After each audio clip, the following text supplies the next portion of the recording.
पहले चारा खाने वाली सरकार थी, अब पुल खाने वाली सरकार और इस सड़कें खाने वाली सरकार। और सर इस केंद्रीय कृषि राज्य मंत्री कैलाश चौधरी ने किशनगंज के टेरागाछ प्रखंड क्षेत्र का दौरा किया। इस दौरान उन्होंने गलगलिया रेलवे लाइन परियोजना स्थल पर पूजा अर्चना किया। साथ ही उन्होंने टेरागाछ स्थित काली मंदिर व शिव मंदिर में पूजा अर्चना कर आशीर्वाद मांगा।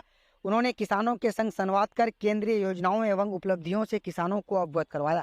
मालूम हो कि नरेंद्र मोदी सरकार के 9 साल पूरे होने पर भारतीय जनता पार्टी के द्वारा महा जनसंपर्क अभियान चलाया जा रहा है, जिसके तहत किशनगंज जिले के टेरागाछ प्रखंड पहुंचे केंद्रीय कृषि राज्य मंत्री कैलाश चौधरी ने पत्रकारों से बातचीत करते हुए बीते दिनों भागलपुर जिले में गंगा नदी पर निर्माणाधीन पुल ढह जाने को लेकर नीतीश सरकार को आड़े हाथे लिया और कहा कि बिहार में पहले चारा खाने वाली सरकार थी, अब पुल खाने वाली सरकार है।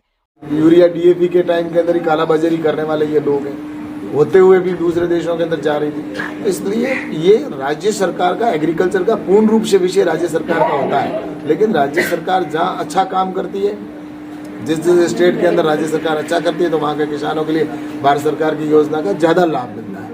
लेकिन जो स्टेट गवर्नमेंट के अंदर सरकार की योजनाओं को नीचे धरातल पर नहीं उतारती है, उनमें से एक बिहार की सरकार की है, तब ऐसे ही बंगाल की होगी सरकार।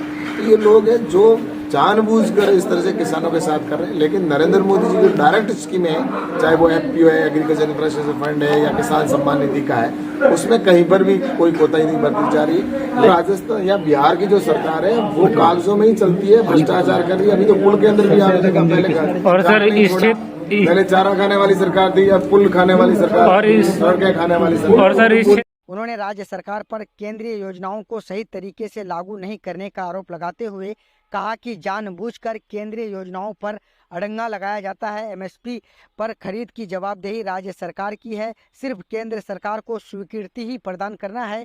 साथ ही उन्होंने कहा कि कटाव रोकने से संबंधित केंद्र सरकार के पास कई योजनाएं हैं। यदि यहाँ की सरकार प्रपोजल भेजे तो कार्य हो सकता है, लेकिन यहाँ की सरकार नहीं चाहती है कि किसानों का उत्थान। यहाँ पर किसानों के बाढ़ आने की वजह से खेत है वो कटाव की वजह से नुकसान होता है, और इसके समाधान के लिए भारत सरकार की RKVY योजना है, अन्य प्रकार के लिए जो जल शक्ति मंत्रालय की भी योजनाएं हैं, उन योजनाओं के माध्यम से इस पर काम किया जा रहा है स्टेटों के अंदर। लेकिन यहाँ की सरकार इसके प्रपोजल को भेजे, भारत सरकार के पास फंड की कोई कमी नहीं, लेकिन यहाँ की जो मैंने कहा ना, कृषि पूर्ण रूप से राज्य सरकार का विषय होता है। कृषि है, जल है, लाइट है, ये सब राज्य सरकार का।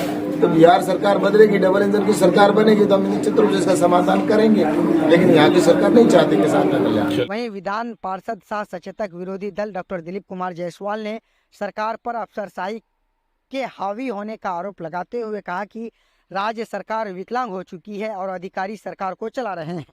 सुधार हो पाएगी राज्य सरकार पे आप लगा रहे नहीं, राज्य सरकार पर क्या आरोप? राज्य सरकार भी बेचारा जो है विकलांग है।